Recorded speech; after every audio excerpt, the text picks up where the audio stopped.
Imagine just for a moment that you're walking down a path, and as you walk, you notice the way your thoughts and feelings about the path begin to shift.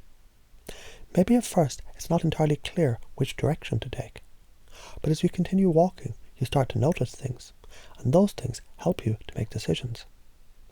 In that moment, when you begin to consider all the possibilities, you might choose, you might decide, you might step forward. You may even realize that the choices, they weren't as difficult as they seemed at first. It wasn't the world was too hard, but perhaps it was simply a matter of how you were looking at things. And then, as you realize that, you might wonder, how can I help someone who's standing on a similar path, but feeling stuck? How can they get back into motion? Because you see, when someone is feeling stuck, the way they speak about their situation, it can often give us clues about what's going on. They might say something like, I just can't seem to get motivated, or I don't know what to do next. And notice something important about that. The word motivation, it's a nominalization, it's a noun, it's static. It sounds like a thing, a solid thing, something that can be owned or grasped. But what if motivation isn't something you can own, but rather something you do? So, one way you can begin to help someone is transforming the noun into a verb. Ask, what is it you want to be motivating yourself to do? Or how do you want to motivate yourself more effectively? And notice what happens here. It's like you've just unlocked the door that was keeping them from moving forward. By asking that question, you shift them from thinking about motivation as a static thing into something they can actively do, something they control. And isn't it interesting? Because the very question, it shifts their frame of reference, the way they were viewing the situation. When they thought it was limiting them, it can change entirely now. Now imagine you're working with someone who's feeling completely boxed in by their situation, someone who feels like they're trapped in a pattern of thought. They might even say, I just don't know what to do. I can't see a way out. But here's the thing. What if the reason they can't see the way out isn't about the world around them? What is because of the frame of reference they're holding inside their mind, their perspective, the lens they're looking through? What if by shifting that frame, by asking a simple question, or guiding them to a new perspective, that sense of limitation can simply fade away? Think of it like this. Imagine you're in a room, and there's a single window. When you look through it, the view is limited. You see a wall, a few scattered things. But if you take a step back, or even just open a window wider, suddenly your view expands.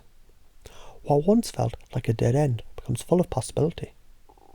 This, of course, ties back to something important, the complex equivalence. That moment when someone says, this is a lovely day, and you ask them, what about the day makes it lovely? You begin to uncover how they make sense of the world, how they connect different ideas together.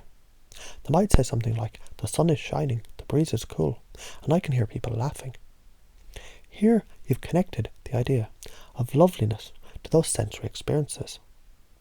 But here's where it gets interesting. What happens when they use nominalizations? When someone says, I want more motivation. What's missing is the verb form.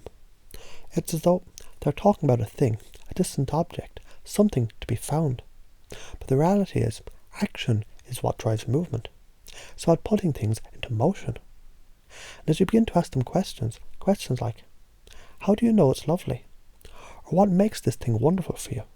You uncover something powerful. You start to hear their sensory predicates, the seeing, hearing and feeling aspects that describe the experience of the world. And you begin to hear what their mind is truly focused on.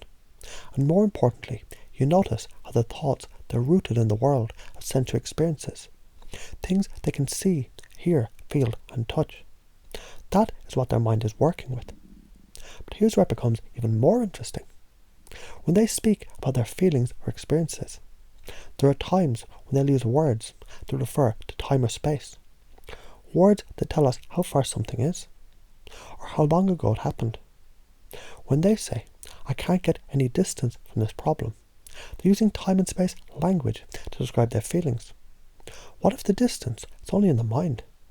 What if it's not about the problem at all, but the way they're placing the problem in their mind?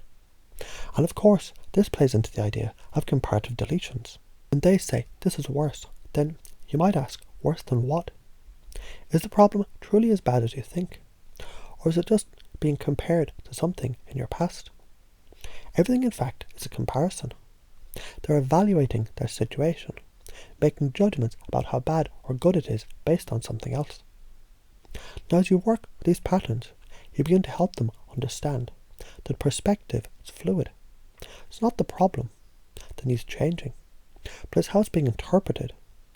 By listening carefully for their sensory-based predicates, their time and space references, and the way they use comparative language, you guide them back to their experience of change. Because as they start to realise they can shift their perspective, they can start to take action. It's about helping them to move away from seeing things as being fixed, as static nouns, into seeing things as dynamic, as verbs, as actions to take. And that is where the magic begins. Because once they are acting, they're moving. And as they shift their focus, as they shift their language, everything starts to change. Because you can't change the world by changing the world itself. You change the world by changing the way that you see it. And when you start seeing the world differently, then they will begin to act differently. From that place, anything is possible. Anything at all.